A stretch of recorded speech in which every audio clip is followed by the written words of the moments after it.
وقت ہے، وہی دستگیری فرما دیتا ہے، اس تک کوئی واسطے وسیلے کی ضرورت نہیں ہے۔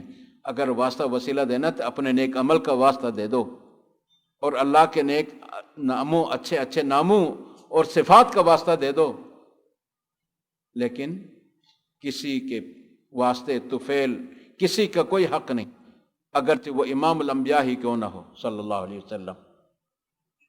آپ خود رب کے رحمت کا محتاج ہیں، اس سے مانگتے تھے، تو اللہ ہر کسی کا سنتا ہے۔ اور دیکھیں ابراہیم علیہ الصلوۃ والسلام کس کو پکارا، کس نے پہنچایا، کس نے فریاد رسی، مشکل کشائی کی، کن کا واسطہ اور وسیلہ دیا؟ نعوذ باللہ ہم خود شرک میں لت پت ہیں تو دوسروں کو بھی مشرک قرار دیتے ہیں، مشرک کا ووٹ نفری بڑھانے کے لیے جناب آدم علیہ الصلوۃ والسلام کو بھی، ان پر بھی شرک کا فتویٰ لگاتے ہیں کہ جی ان سے غلطی ہو گئی تو عرش پر پٹی پڑھ لیا، محمد کا واسطہ وسیلہ دیا تو بخشے گئے۔ کس نے عرش کو دیکھا ہے؟ کس نے پڑھا؟ کیا لکھا ہوا تھا؟ آپ نے تو وہی پڑھا، لا الہ الا انت سبحانک ربنا ظلمنا انفسنا وان لم تغفر لنا وترحمنا لنکونن من الخاسرین۔ اپنے کمزوری کا، غلطی کا انہوں نے اعتراف کیا۔ تو کوئی عرش کو کسی نے دیکھا نہیں، کوئی پٹی نہیں پڑا، کسی کا واسطہ وسیلہ نہیں پڑ کر، صرف رب العالمین سے ڈائریکٹ مانگا، اللہ نے ان کی سن لی۔ تو قصہ مختصر، تو جادوگری کرنا، کروانا، جادوگر اور عملیہ کرانے والا دونوں، اگر کسی پر جادو ہو جائے تو قرآن کی آیتیں، حدیث کی سنت میں جو دعائیں ہیں اور شریعت کے دائرے میں رہ کر اس کا علاج معالجہ کر سکتا ہے، جائز ہے، لیکن جادو کے ذریعے جادو نکالنا، دور کرنا، یہ حرام ہے، یہی کفر ہے۔ جادو کے ذریعے، جادوگر کے ذریعے نہیں۔ اور ان کی نشانی، اگر کوئی ان سے پوچھے ماں کا نام بتائیں، یا کوئی کپڑے کا ٹکڑا لائیں، یا مٹی قبر سے کوئی مٹی لے کے آئیں، ناخن، بال وغیرہ اس طرح کی کوئی چیز مانگیں، سمجھو کہ وہ جادوگر ہے۔ اور جو قرآن اور سنت سے ہٹ کر کوئی انتر منتر اس طرح کی چیز پڑھیں، لکیر وغیرہ، خانے وغیرہ یا ابجد وغیرہ، ہندسے وغیرہ لکھیں، سمجھو کہ وہ شریعت کے خلاف ہے، شریعت میں اس طرح کے عملیات وغیرہ کی کوئی گنجائش نہیں۔ ٹھیک ہے، جو قرآن کی آیتیں ہیں اور رسول اللہ کے ارشادات فرامین ہیں، ان کو پڑھ کر یا جائز دوائی وغیرہ کے ذریعے علاج معالجہ جائز ہے، لیکن جادوگر کے ذریعے جادو نکالنا یہ حرام ہے۔ اسی طرح فرمایا وَمَنْ أَتَى كَاهِنًا فَصَدَّقَهُ بِمَا يَقُولُ فَقَدْ كَفَرَ بِمَا أُنزِلَ عَلَى محمد، جو کسی کاہن کے پاس آ کر اس سے پوچھے، عملیہ وغیرہ کرائے، اس کی تصدیق اور تائید کرے، یقین کرے، تو اس شریعت کا اس نے اس طرح انکار کیا ہے، وہ اس کا منکر ہوگا۔ اسی طرح ایک حدیث میں ہے، رسول اللہ صلی اللہ علیہ وسلم فرماتے ہیں من اتی حائضا، جو حیض کی حالت میں عورت سے ہم بستری جمع کریں، مجامعت کریں، جس طرح میاں بیوی کرتے ہیں، حیض کی حالت میں حرام ہے، منع ہے۔ حیض اور نفاس کے دوران جب تک ان سے پاک ہو کر خون بن ہونے کے بعد جب تک نہا نہ لیں، اس وقت تک حرام ہے، جائز نہیں ہے۔ صحت کے لیے بھی مضر ہے اور ایمان اور دین کے لیے بھی نقصان دہ ہے۔ قرآن نے کیا کہا؟ قل هو اذن، یہ تکلیف کی بات ہے، گندگی ہے۔ فاعتزلوا النساء فی المحیض، اس دوران ان سے جدا رہو، الگ رہو، یعنی ان کے ساتھ کٹھیس ہو سکتے ہیں، بوس و کنار کر سکتے ہیں، بغل گیر ہو سکتے ہیں، لیکن کپڑے کے اوپر سے۔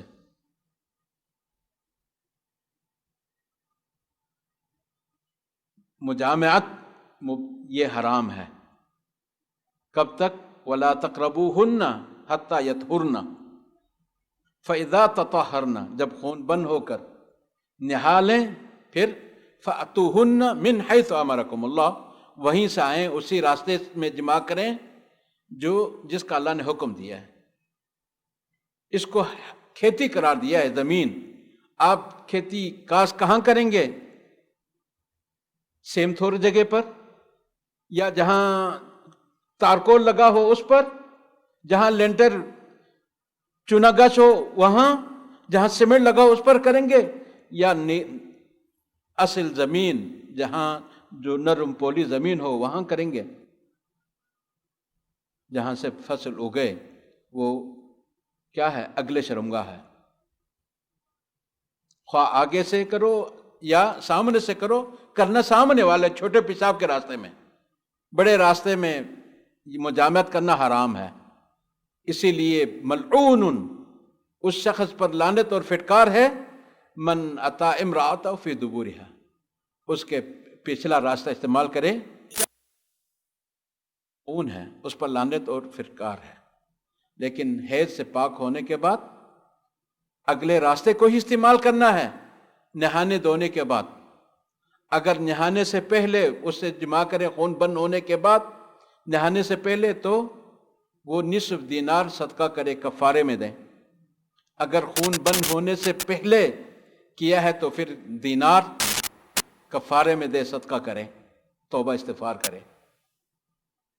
اسی طرح کسی حالت میں پیچھا راستہ استعمال کرنا حرام ہے، گناہ ہے، اور ان ایسے لوگوں کی سزا قتل ہے۔ فاقتلوا الفاعل والمفعول به، لونڈے بازی، لواطت، عمل قوم لوط کرنے والے، ان کی سزا قتل ہے، خواہ وہ شادی شدہ ہو، غیر شادی شدہ ہو، بڑا ہو، چھوٹا ہو، ان کو دنیا میں رہنے کا حق نہیں ہے۔ یہ زنا سے بھی بدتر ہے۔ زنا میں کیا ہے؟ اگر شادی کی بھی حق حلال کی بیوی چکھنے کے بعد پھر کبھی اس طرح کی غلطی کرے، زنا کرے، تو اس کو سنسار کرنا ہے، جان سے مارنا ہے کسی بھی طریقے سے۔ بہتر ہے کہ ریزہ زنی کرے، پتھراؤ کر کے اس کو مار دو۔ اگر یہ نوبت نہیں ہے، یہ کبھی حق حلال کی شادی بیوی اس کو نصیب نہیں ہوا ہے، رشتہ نہیں ہوا ہے، اس سے پہلے وہ اس طرح کریں تو پھر جی کوڑے ہیں، مارو ان کو جی، 100 جلدہ، 100 کوڑے مارو۔ اور ایک پہلے ایسا ہوتا تھا کہ ان کو جلا وطن کیا جاتا تھا۔ یہ اگر شادی کرنے کے بعد، یعنی حق حلال کی بیوی کو اس نے بھی استعمال کیا، شادی ہونے کے بعد اگرچہ ایک دوسرے دن ہی کہ یہ واقعہ پیش آ جائے، طلاق ہو جائے، بیوی مر جائے یا خاوند مر جائیں، پھر ان سے اس طرح کی غلطی ہو جائے، تو پھر وہ شادی شدہ کے حکم میں ہے، ان کو سنسار کرنا ہے، ان کو زندہ رکھنے کا حق نہیں ہے۔ تو من اتی حائضا، جو حائض عورت سے جمع کرے، او امرأۃ فی دبورہا، یا عورت کا پچھلا استعمال کرے۔ اور یہ صوفیوں میں، رافضیوں میں، شیعوں میں یہ چیز عام ہے۔ جو حرام کے پلے ہیں ان کو حلال نصیب نہیں ہوتا، اچھا گوشت ان کے نصیب میں نہیں ہے، وہ زندگی بھر چھچھڑے ہی کھاتے رہیں گے اور غلط استعمال کرتے رہیں گے۔ جیسا کہ واقعات مشہور ہے، وہ جانوروں کو بھی نہیں چھوڑتا۔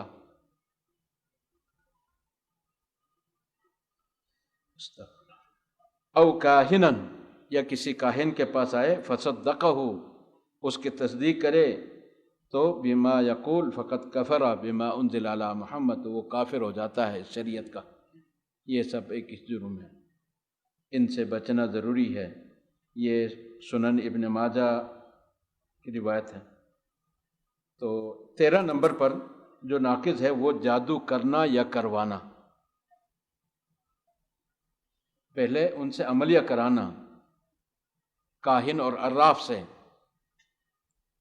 اب جادو کرنا یا کروانا کسی کے لیے، کوئی آپ کو کہہ دے کہ جا فلان جن پیر سے میرے لیے عملیہ کرا کے آؤ، تعویذ گنڈا لے کے آؤ، وہاں جا کے ہم پوچھو کیا ہوا ہے، کیا علاج ہے، کیا طور طریقہ ہے، تو جادو کرنے والا، اس کو نکالنے والا، یا اس میں جو جن کو کرایا جاتا ہے، جس نے آپ کو بھیجا ہے آپ بھی گناہگار، اور جس نے آپ کو بھیجا ہے وہ بھی گناہگار۔ یہ کفر ہے، جیسا کہ اس آیت کریمہ ہے وَاتَّبَعُوا مَا تَتْلُو الشَّيَاطِينُ عَلَىٰ مُلْكِ سُلَيْمَانَ، یہ مکمل آیت جس کے آخر میں اللہ نے فرمایا وَيَتَعَلَّمُونَ مَا يَضُرُّهُمْ وَلَا يَنْفَعُهُمْ، وہ چیز ان سے سیکھتے ہیں جو نفع تو نہیں دیتا، نقصان ضرور دیتا ہے، جو نقصان دہ ہے، فائدہ مند نہیں۔ وَلَقَدْ عَلِمُوا لَمَنِ اشْتَرَاهُ مَا لَهُ فِي الْآخِرَةِ مِنْ خَلَاقٍ، اس طرح کے جادو وغیرہ یا اس طرح کے کوئی سیکھے خریدے تو آخرت میں ان کے لیے کوئی حصہ نہیں، آخرت میں وہ محروم ہیں۔ وَلَبِئْسَ مَا شَرَوْا بِهِ أَنفُسَهُمْ لَوْ كَانُوا يَعْلَمُونَ، یہ بہت ہی برا سودا ہے، آخرت کو برباد کرنا، دین کو برباد کرنا، ایمان کو سودا کرنا، اس لیے ان سے بچنا ضروری ہے۔ اور 14ویں نمبر پر جو ناقض ہے وہ اللہ اور اس کے رسول صلی اللہ علیہ وسلم یا ان کے کسی حکم سے بغض رکھنا، اس کو ناپسند کرنا،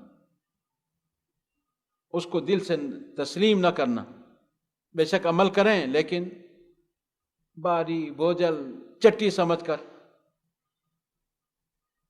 بغض عداوت کے ساتھ اس پر عمل کریں، یہ نہیں، بلکہ جو بھی حکم خدا ہے، حکم رسول ہے، خوشی سے اس پر سر تسلیم خم ہونی چاہیے۔ تو جو اس سے بغض رکھے، ان کے کافر ہونے پر، کفر پر تمام مسلمانوں کے اتفاق ہے۔ اللہ کا فرمان ہے والذین کفروا فتعسر لهم وأضل أعمالهم ذلك بأنهم، کیا ان کا جرم ہے؟ کرہوا ما انزل اللہ فأحبط أعمالهم، اور جو لوگ کافر ہوئے، ان طاقت ہو، تباہی ہو، اللہ ان کے اعمال غارت کر دے، اس لیے کہ اللہ کی نازل کردہ چیز ناخوش ہوئے، یعنی قرآن اور ایمان انہوں نے ناپسند کیا، پس اللہ تعالیٰ نے بھی ان کے اعمال ضائع کر دیے۔ اعمال سے مراد وہ اعمال ہیں جو صورت خیر میں ہیں، ظاہر دیکھنے میں، لیکن ایمان نہ ہونے کی وجہ سے اللہ کے ہاں اس کا ثواب۔ یہی نماز ہے، اگر آپ خوشی سے طریقہ محمدی کے مطابق وقت پر پڑھیں گے، یہ آپ کے لیے کامیابی کا باعث ہے، بے حیائی بے غیرتی سے بچنے کا باعث ہے، روشنی کا باعث ہے۔ اگر اس کو وقت نکلنے کے بعد بغیر مجبوری کے، یا جماعت کے بغیر مجبوری کے، یا اپنے من کے مطابق جب دل کیا، جیسے جی چاہا پڑھا، جو دل کیا پڑھا، جس طریقے سے پڑھنا چاہا پڑھ لیا، تو اللہ کے رسول صلی اللہ علیہ وسلم نے اس صحابی کی نماز کو کیا قرار دیا؟ کالعدم قرار دیا۔ ارجع فصلی فانک لم تصلی، میرے جانثار واپس جا کے نماز پڑھ لے، تو نماز پڑھی ہی نہیں۔ 3 دفعہ اس نے نماز پڑھی، اللہ کے رسول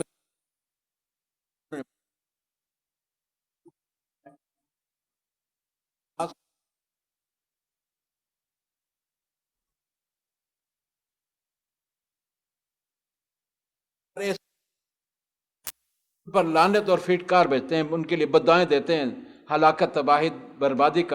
جس طرح تو نے میرا ستیہ ناش کیا، اللہ تیرا ستیہ ناش کرے، اللہ تجھے ضائع برباد کر دے، جس طرح تو نے مجھے ضائع برباد کیا ہے، ارکان، واجبات، شروط وغیرہ ملحوظ نہ رکھنے کی وجہ سے بددعائیں دیتے ہیں۔ اور ایک روایت میں ممکن ہے 60 سال کے عرصے سے وہ نماز پڑھ رہا ہو، لیکن 60 سال کے عرصے میں اس کی ایک نماز بھی اللہ کے ہاں قابل قبول نہ ہو، اللہ نے قبول نہ، کیا بنے گا اس کے دین کا، ایمان کا؟ کہاں کا مسلمان ہے وہ؟ ایک نماز بھی اللہ کے ہاں قابل قبول نہ ہو، کیا فائدہ نماز پڑھنے کا؟ ہم تو جان چھڑانے والی بات کرتے ہیں کہ جی قبول ہو نہ پڑھیں تو لوگ کیا کہیں گے، لہذا ٹھونگے مارو منافق کی طرح، ولا یذکرون اللہ الا قلیلا، بہت کم دعائیں پڑھ کر، فاتحہ پڑھنا بھی نصیب نہیں، نہ رکوع سے اٹھ کر کوئی دعا ہے، نہ سجدے سے اٹھ کر کوئی دعا ہے، بس اس طرح جس طرح چونچ مارتا ہے کوا، مرغی پانی پیتا، اس طرح وہ بس ٹھونکے مارتا ہے۔ منافقت اپنے آپ کو مسلمان باور کرانے کے لیے مسلمانوں کے نقالی تقلید کر لیتا ہے، لیکن قاموا کسالی یراؤون الناس، باری باجل ہو کر نماز کے لیے اٹھتا ہے مشکل سے، اور ولا یذکرون اللہ الا قلیلا، دعائیں بہت ہی کم ہی پڑھتا ہے، پتہ نہیں کہ میں کھڑے ہوں قیام میں ہوں یا رکوع سے پہلے، بعد میں، سجدے میں ہوں، تشہد میں ہوں، جب امام اللہ اکبر کہیں تو پھر دائیں بائیں آگے پیچھے دیکھتا ہے، ہاں کیا ہوا ہے، کس حالت میں ہے۔ یہ کون سی نماز ہے؟ یہ وہ نماز نہیں ہے رب نے جس کا حکم دیا ہے۔ محبت ہونی چاہیے، خوشی سے اس کو اسی طریقے کے مطابق ادا کرنی چاہیے۔ تو اللہ کے کسی حکم کو بھی اللہ نے یہ کیا مصیبت لگا دی ہے، داڑھی، اس کو وہ بھاری بوجھل سمجھنا، اس کو موڑنا بھی خطرناک بات ہے۔ کس نے لگایا ہے داڑھی؟ اللہ رب العزت نے۔ یہ عورتوں کی نشانی ہے نا جی، عورتوں کے لیے حکم ہے کہ وہ اگر داڑھی کے بال آئیں ان کو اکھاڑو، صاف کرو چہرے کو۔ اسی طرح یہ بچپنے کی نشانی ہے، جوانی کی نشانی ہے، پھول کھلتا ہے وقت پر، لیکن افسوس کی بات ہے روزانہ ہم اس کو چھیل کر کہتے ہیں اللہ تجھے مجھے بنانا نہیں آیا، عورت بنانا چاہیے تھا، تو نے غلطی کی مرد بنا کر۔ اللہ پر اعتراض کرنا، دیکھیں لوگ کہتے ہیں یہ پیغمبر کی سنت ہے، کوئی رسول اللہ صلی اللہ علیہ وسلم کے ساتھ کوئی تعلق نہیں، یہ اللہ کا لگایا ہوا پھول ہے، اللہ نے لگایا ہے مردوں کے لیے، عورتوں کے لیے نہیں، چونکہ عورت مرد کے لیے زینت ہے، خوبصورتی کے لیے اس کے بال کو صاف رکھا، اور مرد اس کو صاف کر کے شیطان کے لیے اس کے چومے پڑنے کے لیے جگہ نکال لیتا ہے کہ شیطان خوش ہو جائے۔ اور کرتے کیا ہیں؟ خوبصورتی کے لیے۔ کیا کائنات میں محمد رسول اللہ صلی اللہ علیہ وسلم سے بھی حسین جمیل کسی نے جنا ہے؟ حسن یوسف دم ایسا ید بیضا داری، آنچ خباں ہماں دارند کی تنہا داری۔ سب سے خوبصورت حضرت یوسف علیہ السلام ہیں، جن کو آدھا حسن دیا گیا ہے، لیکن اللہ کے رسول صلی اللہ علیہ وسلم ان سے بھی بڑھ کر حسین ہیں۔ لوگ کہتے ہیں کہ چاند سورج کی طرف دیکھیں تو وہ داغدار ہیں، لیکن رسول صلی اللہ علیہ وسلم کا جو مکھڑا اس سے بھی پاک صاف چمکدار ہے۔ صحابہ کرام نے مقارنہ کیا ہے، آپ کے چہرے مبارک کی طرف دیکھتے تھے، چاند سورج کی طرف دیکھتے تھے تو وہ گدرا لگتا تھا، آپ کا چہرہ اس سے بھی پاک صاف، لیکن آپ نے کبھی داڑھی کو نہیں چھیڑا۔ آپ نے اس کو اکھاڑنے سے، اس کو کاٹنے سے، اس کے خط نکالنے سے، ان تمام چیزوں سے منع فرمایا ہے۔ یہ سب شریعت کے خلاف ہے، کوئی گنجائش نہیں۔ یہاں جو بال جبڑے پر جو بھی نکلتا ہے وہ سب داڑھی ہے، لیکن کوئی کدھر سے کرتے کرتے اوپر چھیل دیتا ہے، کوئی ادھر سے کرتے کرتے ادھر چھیل دیتا ہے، کوئی اوپر سے لا کر جی برابر کرتے کرتے نہیں۔ میرے بھائیوں، اللہ نے لگایا ہے، اور اللہ بہتر جانتا ہے کس میں خوبصورتی اور بہتری ہے۔ اور یہ ڈاکٹری طور پر بھی اس کے بہت سارے فوائد وغیرہ ہیں، اور ہمارے اسلاف کو تو انگریز، اللہ کا دشمن، ان سے دشمنی کرتے ہوئے ان کے داڑھی مونڈ دیتے تھے۔ کالا پانی پڑھیں، مولانا صادق علی وغیرہ کے تاریخ کو پڑھیں، ان کو اس سزا میں، اور امام مالک رحمہ اللہ کو دیکھیں، سزا میں انہوں نے ان کی داڑھی مونڈ دی۔ آج ہم خود روزانہ اپنی شکل کو بگاڑ دیتے ہیں، عورتوں سے مشابہت اختیار کرتے ہیں۔ اللہ کے رسول نے فرمایا کہ اس کو چھوڑو، اس کو بڑھاؤ، اس کو معاف کرو۔ اس کے مخالف میں کیا فرمایا؟ مجوسوں کی مخالفت کرو، مشرکوں کی مخالفت کرو، یہود و نصارہ کی مخالفت کرو۔ یقیناً جو مونڈتے ہیں وہ لا علمی کی وجہ سے مونڈتے ہیں، نہیں تو رسول اللہ صلی اللہ علیہ وسلم سے جس سے پیار محبت ہے وہ ان سے یہ نہیں ہوگا۔ شیطان ان کو ورغلایا ہوا ہے، بہکایا ہوا ہے۔ اس لیے یہ رسول اللہ صلی اللہ علیہ وسلم کی بھی داڑھی تھی، بلکہ صرف رسول اللہ صلی اللہ علیہ وسلم نہیں، جو بھی معزز ہوتا تھا ان کی داڑھی ہوا کر۔ فرعون کا بھی داڑھی تھا، کیونکہ وقت کا بادشاہ تھا، اگرچہ کافر ہے لیکن لوگوں میں ہیبت ہے، مکان ہے، بادشاہ ہے وقت کا۔ لیکن مجوسیوں سے، مشرکوں سے یہ فتنہ چلا ہے داڑھی چھیڑنے کا، مونڈنے کا، کٹوانے کا۔ تو جس طرح مونڈنا منع ہے، کاٹنا بھی منع ہے، لیکن مونڈنا تو بہت ہی سنگین ہے، اور اللہ کے رسول نے کبھی نہیں مونڈا، نہیں کاٹا۔ کہتے ہیں کہ صحابہ کرام میں سے 1,44,000 صحابہ کرام میں سے اگر کہیں ملتا ہے تھوڑا بہت تو 2 ہی صحابہ کرام کے بارے میں آتا ہے کہ حضرت ابو ہریرہ رضی اللہ عنہ اور حضرت عبداللہ بن عمر رضی اللہ عنہما، ان دونوں کے بارے میں آتا ہے کہ یہ لوگ تھوڑا بہت کاٹتے تھے، لیکن کتنا کاٹتے تھے کوئی تعین نہیں کر سکتا۔ مٹھ ہے، مٹھ کہاں سے رکھیں؟ اتنا رکھیں، کیا کہاں کریں؟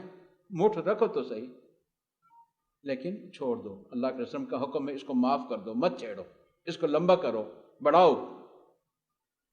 بہرحال اللہ توفیق دے ہمیں۔ تو اسی طرح پردے کو بوجھ سمجھنا، برقعے کو، اسلام کے دیگر تعلیمات وغیرہ کو کراہت، یہ اسلام سے خارج کرنے کا باعث ہے۔ والذین کفروا فتعسا لہم، اور جو لوگ کافر ہوئے ان پر ہلاکت ہو۔ وَأَضَلَّ أَعْمَالَهُمْ، اللہ ان کے اعمال غارت کر دیں۔ کس لیے؟ ذَلِكَ بِأَنَّهُمْ كَرِهُوا مَا أَنزَلَ اللَّهُ، یہ اس لیے کہ وہ اللہ کی نازل کردہ چیز سے ناخوش ہوئے، یعنی قرآن اور ایمان کو انہوں نے ناپسند کیا۔ فَأَحْبَطَ أَعْمَالَهُمْ، اللہ نے ان کے اعمال ضائع کر دیے، یعنی جو ظاہری نیک ہیں لیکن اللہ نے ان کو ضائع کر دیا، ان کا اس کا اجر ثواب نہیں ملے گا۔ اس لیے اللہ کے فیصلے پہ راضی ہونا ضروری ہے، اس کو تسلیم کرنا ضروری ہے۔ اسی طرح 15ویں نمبر پر اللہ اور اس کے رسول صلی اللہ علیہ وسلم کے حلال کردہ کو حرام سمجھنا اور حرام کردہ کو حلال سمجھنا، یہ بھی اسلام اور ایمان سے خارج ہونے کا باعث اور سبب ہے۔ اس سلسلے میں اللہ کا یہ حکم ہے، قاتل الذین لا یؤمنون باللہ ولا بالیوم الآخر ولا يحرمون ما حرم اللہ ورسولہ ولا يدینون دین الحق من الذین اوتوا الکتاب حتی یعطوا الجزیۃ عن ید وہم صاغرون، ان لوگوں سے لڑو جو اللہ پر اور قیامت کے دن پر ایمان نہیں لاتے، جو اللہ اور اس کے رسول صلی اللہ علیہ وسلم کے حرام کردہ چیز کو حرام نہیں جانتے، نہ دین حق کو قبول کرتے ہیں، ان لوگوں میں سے جنہیں کتاب دی گئی ہے، یعنی یہود و نصارہ میں سے، یہاں تک کہ اللہ وہ ذلیل و خوار ہو کر اپنے ہاتھ سے جزیہ ٹیکس نہ دیں، ذلیل ہو جائیں، مسلمانوں کے حکم کو پابند ہو جائیں، اپنے مذہبی شعار وغیرہ کا پرچار نہ کریں اور اسلام کی مخالفت نہ کریں، مسلمانوں کے مشابہت وغیرہ اختیار نہ کریں، اور نہ اپنے تہوار وغیرہ کا شور شرابے کے ساتھ ان کو منائیں، بلکہ در پردہ وہ اپنا جو کرتا کرتے رہیں، علی اعلان نہیں۔ سعودی مستقل فتویٰ کمیٹی کا کہنا ہے کہ جس چیز کی حرمت اسلام میں ثابت ہو اسے حلال سمجھنے سے انسان دین و ایمان سے خارج ہو جاتا ہے۔ یہی چیز اللہ کے رسول صلی اللہ علیہ وسلم نے اتخذوا احبارہم ورہبانہم اربابا من دون اللہ، اس کی تلاوت کی حضرت عدی بن حاتم کیا فرماتے ہیں؟ کہتے ہیں کہ جی ہم نے تو کبھی ان کے لیے سجدہ وغیرہ نہیں کیا، کبھی ان کی پوجا پاٹ نہیں کیا ہے۔ کس طرح کہتے ہیں کہ ان کے پوجا پاٹ کرتے ہیں، ان کو خدا بنایا ہے؟ ان کے ذہن میں یہ شک پیدا ہوا، شبہ ہوا، پوچھنے پر امام الانبیاء علیہ السلام نے کیا فرمایا؟ یہ بتاؤ ان کے جو پادری، ان کے مولوی، ان کے مفتی، ان کے امام، ان کے بزرگ جو اللہ کے حرام کردہ کو حلال قرار دیتے ہیں تو تم اس کو حلال سمجھتے ہو کہ نہیں؟ ہاں۔ اس کے برعکس اللہ نے جو حرام کیا یہ حلال، اس کو حلال سمجھتے ہیں، اللہ نے جو حلال کیا ان کو یہ حرام قرار دیتے ہیں تو اس کو حرام سمجھتے ہیں، تو ان کو رب بنانا ہے، یہی رب کے علاوہ ان کی عبادت اور پوجا پاٹ ہے، اس کی آگے مذمت آئی ہے، اسی وجہ سے وہ کافر ہوئے ہیں۔ اس لیے یہ ہمارے لیے درس ہے کہ ہم اس طرح کے کرتوت وغیرہ سے بچیں۔ اسی طرح اس کے آخر میں یہ ایک آیت کریمہ سے متعلق یہ جو احکام جو کچھ ہم نے پڑھا ہے سنا ہے، ان میں کیا ترک کے واجبات سے انسان ایمان سے خارج ہو جاتا ہے؟ واجب کو چھوڑیں تو کیا وہ اسلام سے ایمان سے خارج ہو جاتا ہے؟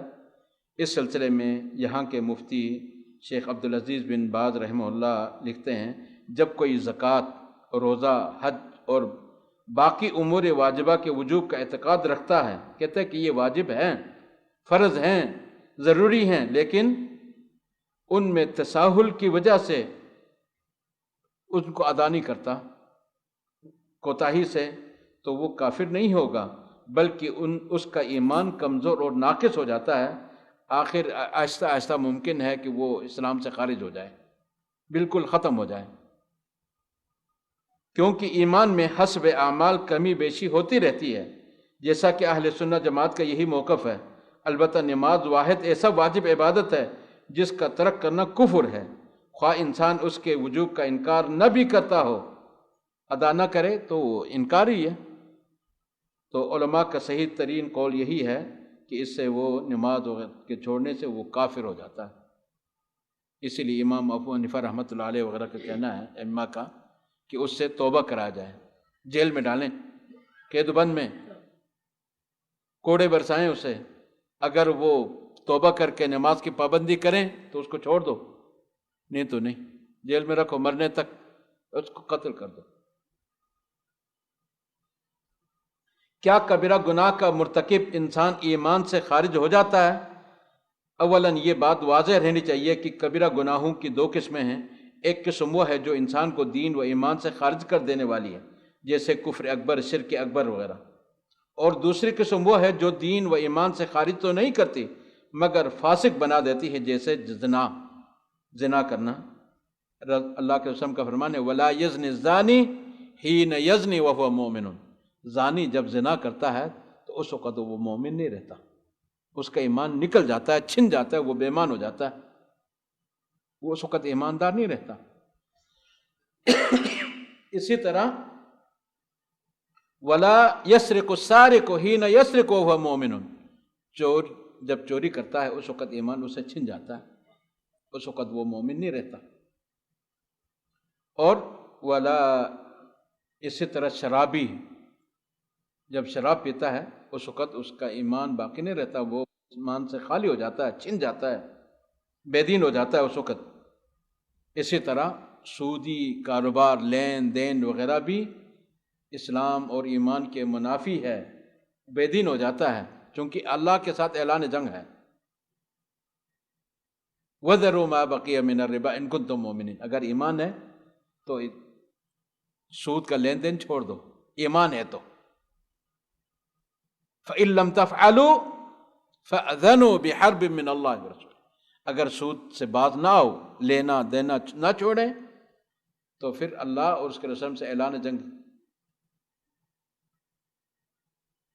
اب خود فیصلہ کر لیں۔ تو یہ جو اعمال ہیں، جب ہم مطلقاً کبیرہ گناہ کا ذکر کرتے ہیں تو اس سے یہی دوسرے درجے کے گناہ ہی مراد ہوتے ہیں۔ بہرحال اس سلسلے میں صحیح موقف یہ ہے کہ کبیرہ گناہ یعنی مذکورہ بالا دوسرے درجے کے گناہ کے ارتکاب سے انسان کافر نہیں ہوتا، البتہ اس میں نقص واقع ہو جاتا ہے، اور دیگر لفظوں میں وہ مومن تو ہے مگر ناقص الایمان ہے۔ اللہ نے قاتل کے بارے میں کیا فرمایا؟ وَلَكُمْ فِي الْقِصَاصِ حَيَاةٌ يَا أُولِي الْأَلْبَابِ، كُتِبَ عَلَيْكُمُ الْقِصَاصُ۔ اس میں اللہ نے ان کو بھی، قاتل کو بھی بائی قرار دیا ہے، جبکہ قتل بڑے گناہوں میں سے ہیں۔ ایمان چھن تو نہیں جاتا، بے دین نہیں ہوتا، لیکن ایمان کمزور ہو جاتا ہے، لیکن بار بار وہ کریں گے تو پھر بالکل خالی ہو جائے گا ایمان سے۔ یہ ایک سبب ہے، ان سے بچنا ضروری ہے۔ جس طرح اللہ کا اس آیت میں حکم ہے، یا ایھا الذین آمنوا کتب علیکم القصاص قتل الحر بالحر والعبد بالعبد والانثى بالانثى فمن عفی له من اخیہ شیء، یہاں اخی کا لفظ استعمال کیا، فاتباع بالمعروف واداء الیہ باحسان ذلک تخفیف من ربکم ورحمہ فمن اعتدى بعد ذلك فله عذاب علیم۔ اے ایمان والو، تم پر مقتولوں کا قصاص لینا فرض کیا گیا ہے، آزاد کے بدلے، غلام کے بدلے، عورت کے بدلے۔ ہاں، جس کسی کو اس کے بھائی کی طرف سے کچھ معافی دے دی جائے اسے بلائی کی اتباع کرنی چاہیے اور آسانی کے ساتھ دیت ادا کرنی چاہیے۔ اگر وہ جان کے بدلے مال لینے پر راضی ہو جاتا ہے، یہ اس کا احسان ہے، جن کو جان کا بدلہ جان ہے۔ تمہارے رب کی طرف سے یہ تخفیف اور رحمت ہے، اس کے بعد بھی جو سرکشی کرے اسے دردناک عذاب ہوگا۔ تو اس آیت کریمہ میں فمن عفی لہ من اخیہ شیء بائی قرار دیا ہے۔ اس کا جو شان نزول ہے، تم کو مقتولین کے بارے میں، مومنوں، تم کو مقتولین کے بارے میں قصاص یعنی خون کے بدلے خون کا حکم دیا جاتا ہے، اس طرح کہ ہر آزاد کے بدلے آزاد اور غلام کے بدلے غلام اور عورت کے بدلے عورت۔ امام شافعی رحمہ اللہ فرماتے ہیں کہ عرب کے قبائل میں سے دو قبیلوں کے درمیان جنگ تھی اور ان میں سے ایک قبیلہ کو دوسرے پر قدرت حاصل تھی۔ انہوں نے کہا کہ ہم اپنے غلام کے بدلے تم میں سے آزاد قتل کریں گے اور عورت کے بدلے مرد قتل کریں گے۔ اس موقع پر یہ اللہ نے آیت نازل فرما دی۔ اسی طرح اس کا جو سبب نزول ہے، اللہ کا یہ فرمان، یا ایھا الذین آمنوا کتب علیکم القصاص فی القتلی، مومنو تم کو مقتولوں کے بارے میں قصاص یعنی خون کے بدلے خون کا حکم دیا جاتا ہے۔ اس بارے میں شعبی رحمہ اللہ کا قول ہے کہ عرب کے دو قبیلوں کے درمیان لڑائی برپا تھی، ایک قبیلے کو دوسرے قبیلے پر برتری حاصل تھی، تو انہوں نے کہا کہ ہم اپنے غلام مقتول کے بدلے تمہارے آزاد آدمی کو قصاص میں قتل کریں گے اور عورت کے بدلے میں مرد کو قتل کریں گے۔ اس پر اللہ نے یہ آیت نازل فرما دی کہ مرد کے بدلے میں مرد، عورت کے بدلے میں عورت، غلام کے بدلے میں غلام، آزاد کے بدلے میں آزاد۔ یہ انصاف ہے، اس میں آگے مخالفت نہیں ہونی چاہیے۔ تو اللہ رب العزت سے دعا ہے کہ جو کچھ ہم نے سنا ہے، پڑھا ہے، اس پر ہمیں عمل کی توفیق دیں۔ اللہ ہمارے دین ایمان کی حفاظت فرمائے۔ جب تک زندگی ہے ایمان اسلام پر اللہ ہمیں قائم دائم رکھے، اور جب موت آئے تو خاتمہ بالخیر ہو، کلمہ کی توفیق ملے۔ اللہ ہمارا حامی اور ناصر ہو۔ اللہ ہمیں ہر شر سے، ہر فتنے سے، فساد سے محفوظ رکھے۔ تو اس کے بعد مختصراً یہ ایک رمزی انعام ہے، اصل انعام اللہ دے گا انشاءاللہ۔ تو جس کے نصیب میں جو ہو، اسی نام کے حساب سے پہلے آؤ پہلے پاؤ، جس طرح لکھا ہوا ہے۔ جو ساتھی ان میں سے جو کوئی لینا چاہتا ہے ان میں سے کوئی بھی لے سکتے ہیں۔ ان میں یہ ایک سیٹ ہے، اس کے علاوہ باقی سب ایک ایک ہے۔ جو ان میں سے جو لینا چاہیں اپنے مرضی سے اس کا انتخاب کریں۔ تو محمد آفتاب، محمد ایوب، ہاں جی، ان میں سے جو آپ کو پسند ہے لے لیں۔ یہ ایک سیٹ ہے۔ محمد ایاز، محمد ایاز خان، نظام الحسن، نظام الحسن محمد، آئیں ان میں سے کوئی ایک لے لیں۔ اگر کسی نے ان کتاب کے بدلے میں کارڈ لینا ہے تو اس کی بھی گنجائش ہے، آپ اپنے مرضی سے لے سکتے ہیں۔ نثار احمد، نثار احمد، اسد رضا،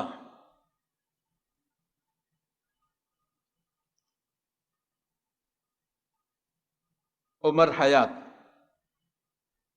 کیا لینا ان میں سے؟ آپ لے لیں، کارڈ لے لیں یا کوئی کتاب لے لیں ان میں سے۔ محمد محفوظ، محمد محفوظ لال خان، عدالت خان محمد اکبر، لے لیں ان میں سے کوئی ایک، کارڈ لے لیں یا کتاب لے لیں۔ محمد اصغر رسول بخش، محمد اصغر رسول بخش، فرمان علی، فرمان علی، فرمان علی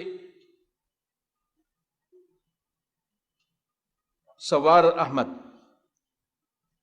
لے لیں ان میں سے کوئی ایک. یہ کارڈ ہے، یہ کتاب ہے، کوئی بھی ایک آپ پسند کر کے لے لیں.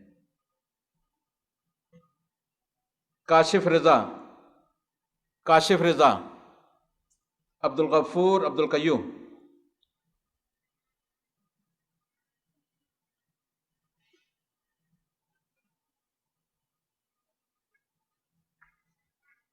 محمد کیا ہے؟ جوسن، محمد جوسن غلام محمد.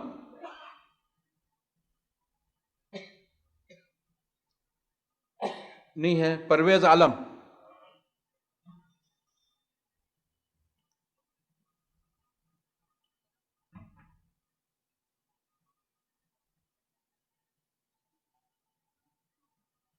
محمد اصغر علی ہے یا نام ایسا ہے؟ محمد اصغر علی. محمد عالم انصاری.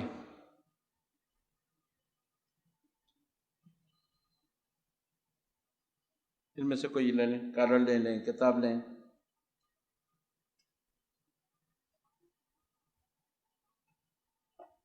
عبد الجبار محمد الیاس، عبد الجبار محمد الیاس.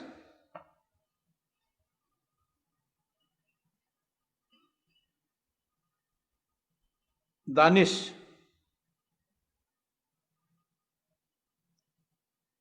افتخار احمد.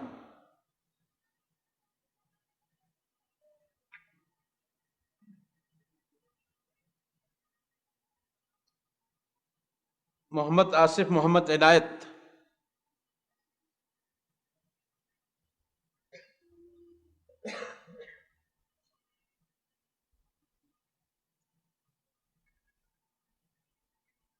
سید وسیم،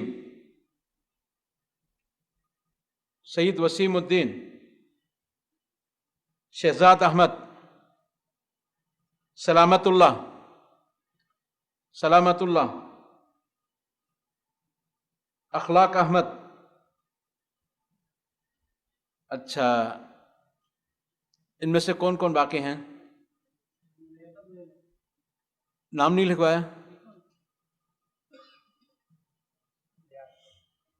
نام نہیں لکھوایا بھائی.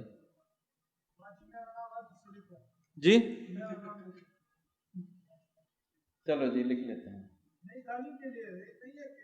ٹھیک ہے. لیاقت علی، والد کا نام؟ آئیں ان میں سے کوئی ایک لے لیں.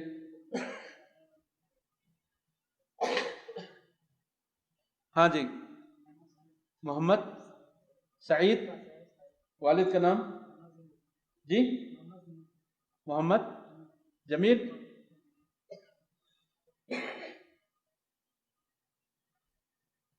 آئیں ان میں سے کوئی ایک لے لیں، یا کارڈ لے لیں یا کتاب کوئی لے لیں. ہاں جی کیا نام ہے؟ شاہ جہان. آئیں ان میں سے کوئی ایک لے لیں. والد کا نام؟ ہاں خست امیر. آئیں ان میں سے کوئی ایک لے لیں. ہاں جی آپ کا کیا نام؟ اور کوئی کون رہ گیا؟ عبید الرحمن. نام کیوں نہیں لکھوایا بھائی؟ چلو لے لیں ان میں سے کوئی. عبید الرحمن، عبد الخالق. لے لیں ان میں سے کوئی ایک، یا کارڈ لیں یا کتاب لیں. ہاں جی اور کون رہ گیا ہے؟ ہو گئے سارے؟ چلو یہ اللہ سب کی حاضری قبول فرمائے، نیک عمل کے واسطے وسیلے دے دیں. پشتوں میں یہ لو.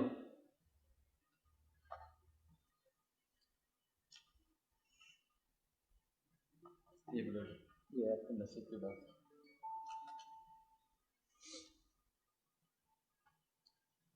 تو اس کے بعد انشاءاللہ جمعرات کو مفتی اور مناظر عبد الرحمن شاہین صاحب کا بیان ہوگا محمد بن لادن میں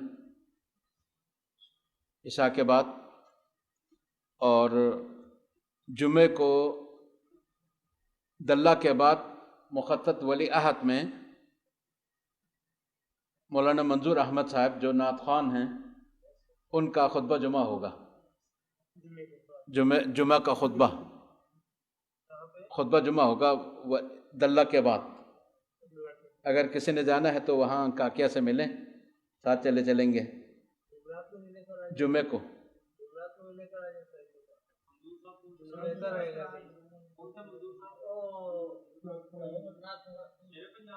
نہیں، یہ نعت خوان ہے۔